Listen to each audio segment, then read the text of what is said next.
हमारी तो कहना राजकुमार पटेल हैं, क्योंकि भार्गव जी ने क्या है कि क्षेत्र पर ध्यान नहीं दिया। इस बार मूड है जनता का और राजकुमार पटेल कांग्रेस प्रत्याशी को चुनाव जिताने का। भंडार है भैया, विकास गिनवाने की जरूरत ही नहीं है, क्या भंडार है। यहाँ की क्षेत्र की जनता अब बदलाव चाहती है, वो बदलाव होगा। जनता ने डिसाइड कर रखा है कि आगे भी इसी तरह का विकास उनको चाहिए, तो वो भारतीय जनता पार्टी के साथ। पहले एक जंगल था बुधनी और आज एक सुंदर बिल्कुल उपवन जैसा हो गया है। कांग्रेस के पास कोई मुद्दा नहीं है, केवल एक भ्रष्टाचार झूठ बोलने का काम है उनका। बुधनी में तो इतना विकास हुआ है चौमुखी, मतलब कहीं भी नहीं, कोई प्रदेश में नहीं हुआ होगा जो शिवराज सिंह चौहान ने किया, पापा वाले भैया ने किया। मतलब नमस्कार, IBC 24 के खास कार्यक्रम चुनावी चौपाल में आपका स्वागत है। और मैं इस वक्त पहुंच चुका हूं बुधनी में उपचुनाव है। उपचुनाव इसलिए है कि शिवराज सिंह चौहान ने बुधनी के विधायक पद से इस्तीफा दिया, वो सांसद बन चुके हैं और केंद्र में केंद्रीय मंत्री है, और इसलिए बुधनी में उपचुनाव हो रहे हैं। बीजेपी की तरफ से रमाकांत भार्गव इस बार यहाँ पर चुनावी मैदान में है, तो कांग्रेस से राजकुमार पटेल। जनता क्या चाहती है, जनता के मन में क्या है, और बुधनी में इस बार वोट किस करवट बदलेगा, ये हम जानने के लिए जनता के बीच में चलेंगे। तो चलिए चुनावी चौपाल में मेरे साथ बुधनी की जनता के पास।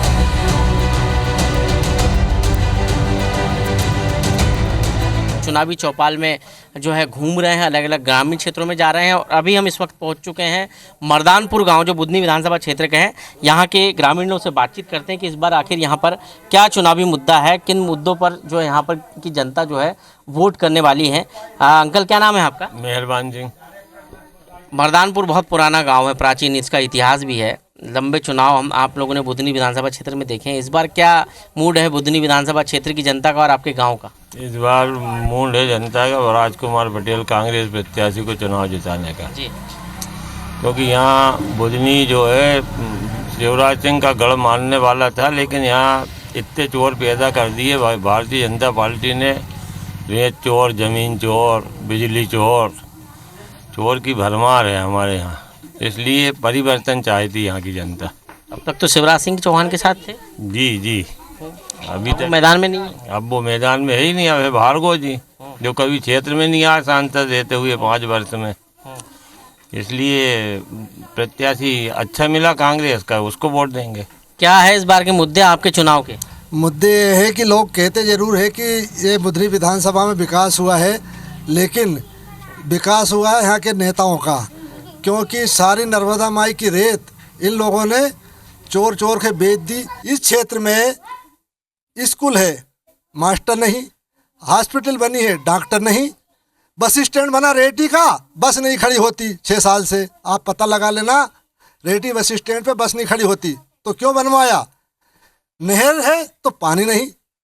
ये बात मर्दानपुर से लिफ्ट की नहर गई है जाजना तक, 6 गाँव के किसानों की ज़मीन हमारी भी गई है उसमें, लेकिन आज तक पानी नहीं है। तो आप ये बताओ कि अब मर्दानपुर से नहर गई जाजना 6 गाँव के लिए, करोड़ों अरबों का रुपया खर्च हुआ, एक किसान के खेत में पानी नहीं लगा, ये विकास है। इसलिए यहाँ की क्षेत्र की जनता अब बदलाव चाहती है, वो बदलाव होगा। क्या लगता है इस बार चुनाव में क्या मुद्दे हैं? कांटे की टक्कर है भाई साहब। अच्छा।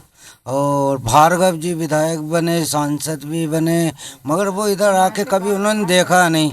वो तो मुख्यमंत्री है, जो आते जाते हैं वो जनता से मिलते हैं। ना तो हॉस्पिटल में डॉक्टर है, ना स्कूल में मास्टर है, और ना रोजगार मिल रहा है बच्चों को। क्या लगता है इस बार बुधनी उपचुनाव? अब देखो माहौल तो बढ़िया दिख रहा है कांग्रेस की वजह से। अच्छा, हाँ। कांग्रेस का माहौल है। हाँ, बीजेपी ने क्या किया है? विकास तो करा, सब ऐसी बात नहीं, विकास तो हुआ थोड़ा बहुत। क्या क्या हुआ? गांव में जैसा रोड मोड जैसा उन्हीं की देन है सब। हाँ, विकास हुआ गांव में। विकास हुआ। हाँ, अब बदलाव चाहती है जनता। और विकास हुआ, उसके बावजूद बदलाव चाहती है। हाँ, वो जनता का किसको पड़ सकता है? क्या लगता है इस बार बुधनी की जनता क्या चाहती है? बदलाव है। अच्छा। क्योंकि बीजेपी का शासन लंबे समय से हुआ है, और जो अपेक्षाएं बीजेपी से थी, और क्या है कि अपने CM साहब का क्षेत्र रहा है और वो लोकल के रहे हैं, तो लोकल होने के कारण क्या है, हम लोगों को काफ़ी अपेक्षाएं थी, और वो अपनी अपेक्षाएं पे मतलब खरा नहीं उतर पाए। मैं मानता हूँ उनसे जो काम मांगा है वो काम उन्होंने दिया है, लेकिन काम दिया है, लेकिन काम देने के बाद में क्या है कि ये ठेकेदार रहे हैं, जो बिल्डर्स रहे हैं, वो बीजेपी के आदमी रहे हैं। काम में जो लीपापोती की है, करोड़ों रुपए का ठेका है, आधे से भी कम पैसे लगे हैं। 6 महीने में सड़क उखड़ गई हैं, बिल्डिंग 1 साल में गिरी हैं। अब इस कंडीशन में क्या है कि ये अपने प्रदेश के ऊपर पूरा भार बढ़ा है, और ये भार उतारने के लिए महंगाई बढ़ रही है, बेरोजगारी बढ़ रही है, मतलब गवर्नमेंट मिला के इस बार जो है बुधनी में कांटे की टक्कर है। हाँ, लगभग वो भारी तो कहले राजकुमार पटेल हैं, क्योंकि भार्गव जी ने क्या है कि क्षेत्र पर ध्यान नहीं दिया। बुधनी की विकास को लेकर जनता से बातचीत करते हैं और उपचुनाव में क्या मुद्दे हैं सीधे जनता से जानेंगे। भैया क्या नाम है आपका? मेरा नाम है पीयूष मालवी। पीयूष, बुधनी क्षेत्र में पिछले 18 साल से शिवराज सिंह चौहान मुख्यमंत्री थे, अब वो इस बार प्रत्याशी नहीं उपचुनाव में। क्या इस क्षेत्र में विकास को लेकर क्या पूरा हुआ है विकास का मुद्दा, या फिर और कोई भी कई मुद्दे हैं यहाँ पर? जी हाँ, यहाँ पे बिल्कुल विकास हुआ है, निरंतर विकास होता आ रहा है माननीय श्री शिवराज सिंह चौहान जी के नेतृत्व में। अब जो है वो हमारे कृषि मंत्री बन गए हैं भारत सरकार के, तो यहाँ पे उपचुनाव होना जा रहा है। जनता जो है, जनता ने देखा है यहाँ पे पिछले 15 सालों में विकास हुआ है, तो जनता का सीधा सा रूह है कि भारतीय जनता पार्टी के प्रति उनका आत्मविश्वास अच्छा बढ़ा हुआ है, और जनता ने डिसाइड कर रखा है कि आगे भी इसी तरह का विकास उनको चाहिए, तो वो भारतीय जनता पार्टी के साथ खड़ी है। आपको लगता है कि बुधनी में विकास हुआ, लेकिन विपक्ष कहता है बुधनी में विकास नहीं हुआ? विपक्ष तो बोलेगा ही, क्योंकि यहाँ पे माननीय शिवराज सिंह चौहान जी ने ट्राइडेंट फैक्ट्री, बर्धमान फैक्ट्री और बहुत बड़ा मेडिकल कॉलेज दिया, और बुधनी में बहुत बड़ी सौगात है। और आज भी छोटे छोटे उद्योग विभाग पे दिए, यहाँ पे वो लोकल का जो जितना भी आदमी यहाँ पे बाहर से भी यूपी बिहार से आके यहाँ पे काम कर रहा है। भूपेन जी बताइए कि क्षेत्र में सड़क की स्थिति कैसी, क्योंकि हम जो बुधनी से सलकनपुर तरफ जाते हैं सड़क काफ़ी ख़राब है। साहब ऐसा है, पहले मैंने तो देखा है 2003 में कांग्रेस सरकार थी तो यहाँ पे सड़क बिल्कुल नहीं थी, पूरे गड्ढे ही गड्ढे थे बिल्कुल। जब चलते थे तो मतलब गाड़ी में इतने दचके लगते थे कि हाथ पैर वैसे ही दर्द करने लगते थे घर पहुँचते हुए। रोड अच्छा बन गया, बहुत अच्छा रोड बन गया है, मतलब मैंने पहली बार देखा मेरी उम्र में, तो इतना अच्छा रोड अभी तक नहीं मिला मुझे कहीं भी। लेकिन बुधनी से सलकनपुर वाला रोड तो खराब है। नहीं सर, चल रहा है ना काम, हाईवे का काम चल रहा है, वो निर्माण काम चल रहा है, बन रहा है वो भी साहब। भाई साहब, जनता का मूड क्या है बुधनी की? देखिए, बुधनी की जनता, पूरी बुधनी विधानसभा की जनता, विकास जो माननीय शिवराज सिंह जी ने 18 साल में, विगत 18 साल में किया है, और जनता को विकास से मतलब रहता है। वोट भी जनता विकास को देती है, व्यक्तिगत वोट किसी को नहीं देती। अब विपक्ष के लोग आरोप लगा रहे हैं यहाँ रोजगार का कोई मुद्दा नहीं है। यहाँ बड़े बड़े तहसील स्तर पे यहाँ मेडिकल कॉलेज माननीय शिवराज सिंह जी ने खुलवाया, दो उद्योग खुलवाए, रोड सड़क नाली, हमारे नगर परिषद के पूरे सभी वार्डों में रोड सड़क नाली की व्यवस्था कराई। तो आज की स्थिति में कांग्रेस के पास कोई मुद्दा नहीं है, केवल एक भ्रष्टाचार, झूठ बोलने का काम है उनका। क्या लगता है बुधनी में जो विकास का मुद्दा है, कहते हैं कि 18 साल शिवराज जी मुख्यमंत्री रहे, विपक्ष का कहना है कि जिस गति से विकास होना था, जैसे रोजगार मिलना था, वैसा हुआ नहीं है। बुधनी में तो इतना विकास हुआ है चौमुखी, मतलब कहीं भी नहीं, कोई प्रदेश में नहीं हुआ होगा जो शिवराज सिंह चौहान ने किया, पापा वाले भैया ने किया मतलब।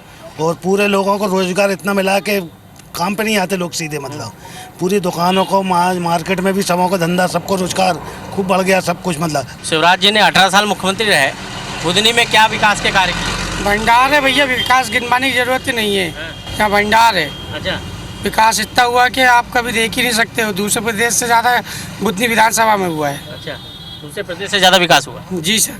क्या क्या कुछ दिखाइए, बताइए।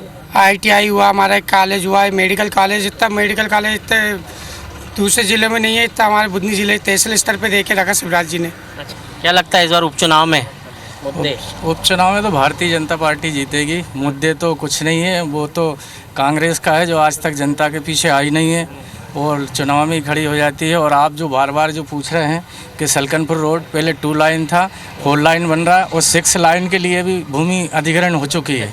हाँ, तो रोड की कोई समस्या नहीं है, ना नाली की, पानी की कोई समस्या नहीं है हमारे यहाँ। बुधनी में विकास की बात हो रही है, विपक्ष कह रहा है कि 18 साल में कोई विकास नहीं हुआ, यहाँ पर शिवराज जी मुख्यमंत्री रहे 18 साल, लेकिन कोई विकास नहीं। भाई साहब, विकास तो इतना हुआ है कि व्यक्ति देख नहीं सकता, क्योंकि पहले एक जंगल था बुधनी और आज एक सुंदर बिल्कुल उपवन जैसा हो गया है।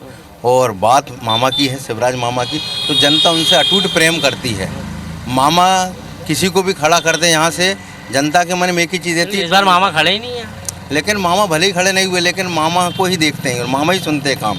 यहाँ पर जनता का कहना है कि क्षेत्र में जो विकास के काम होने थे, जिस गति से होने थे, वो नहीं हुए। किसी का कहना है कि खूब विकास हुआ है, लेकिन जनता किस उम्मीदवार की किस्मत 13 नवंबर को अपने EVM में कैद करेगी, ये खुलासा जब होगा 23 नवंबर को, जब रिजल्ट आएंगे तब पता चलेगा कि इस बार परिवर्तन होने वाला है या फिर जो 21 साल से लगातार भारतीय जनता पार्टी यहाँ जीतती आई है वो कायम रहने वाला है। कैमरा पर्सन विनीत के साथ विवेक पटिया, IBC 24 बुधनी।